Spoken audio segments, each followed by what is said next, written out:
Hello दोस्तों, तो आज के इस वीडियो में हम कुछ खास तरह के हिंदी वाक्यों को अंग्रेजी में अनुवाद करना सीखने वाले हैं। जैसे कि सबसे पहला वाक्य है, यह मेरा घर है।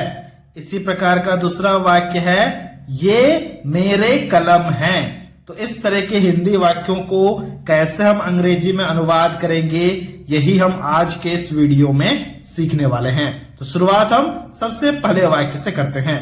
पहले वाक्य में लिखा क्या गया है? पहले वाक्य में लिखा गया है, यह मेरा घर है। यह का अंग्रेजी में मतलब क्या होता है?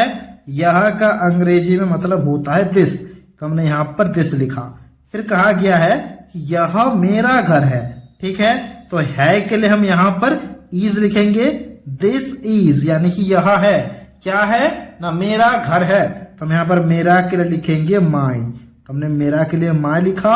और घर का अंग्रेजी में मतलब होता है होम या फिर हाउस। तो हम यहां पर होम शब्द का प्रयोग करेंगे। तो हमने यहां पर लिखा दिस इज माई होम। ये हो गया यह मेरा घर है का अंग्रेजी में अनुवाद। इसी प्रकार से यहां पर दूसरे वाक्य को देखना।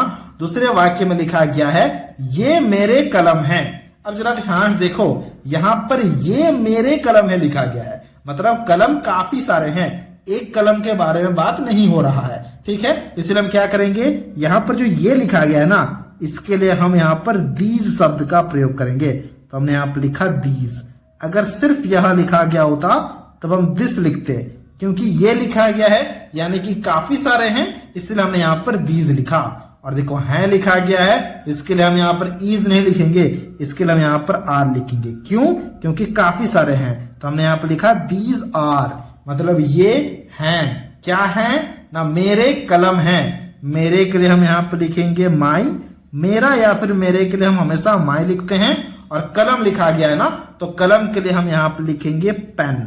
तो कलम के लिए हमने यहां पर पेन लिखा, लेकिन एक पेन नहीं है, काफी सारे पेन हैं, इसलिए हमें यहां पर एक एस भी लगाना होगा।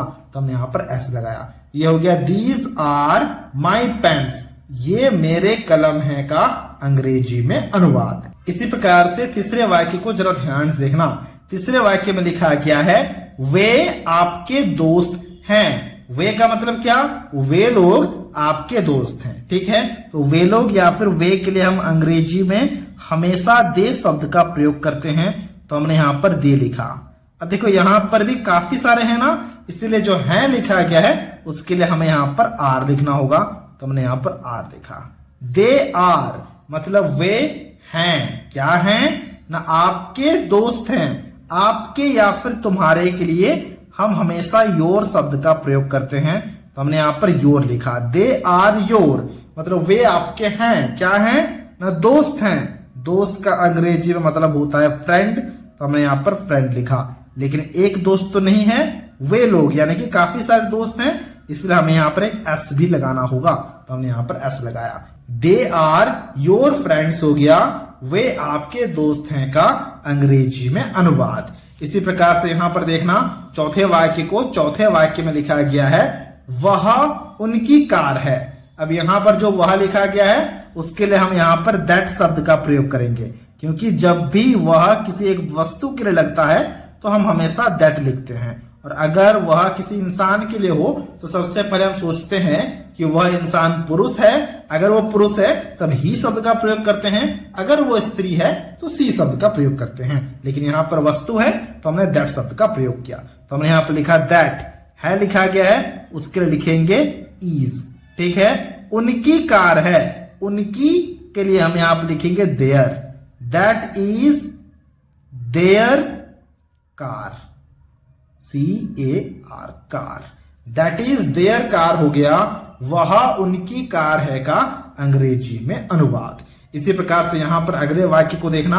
अगले वाक्य में लिखा गया है, यह तुम्हारी किताब है। तो यह के लिए हम यहां पर क्या लिखेंगे? हमें पता है यह के लिए हमें यहां पर दिस लिखना होता है। तो हमने यहां पर दिस लिखा। है के लिए क्या लिखेंगे? इज लिखेंगे। तुम्हारी या फिर आपकी के लिए हम हमेशा योर लिखते हैं। हमने यहां पर योर लिखा। और किताब का अंग्रेजी में मतलब होता है बुक। तो हमने यहां पर बुक लिखा। दिस इज योर बुक हो गया, यह तुम्हारी किताब है का अंग्रेजी में अनुवाद। इसी प्रकार से एक और वाक्य दिया गया है, छठा वाक्य, जिसका ट्रांसलेशन अभी आपको खुद से करना है। वाक्य में दिया गया है वह मेरा कलम है। अब इसके ट्रांसलेशन को अभी आपको खुद से करना है और हमसे कमेंट बॉक्स में जरूर शेयर करना है। तो दोस्तों, ये था आज का वीडियो। अगर आपको ये वीडियो अच्छा लगा है तो इस वीडियो को एक लाइक जरूर कर देना और कुछ इसी तरह के वीडियोस को देखने के लिए आप हमारे चैनल को भी सब्सक्राइब कर सकते हो।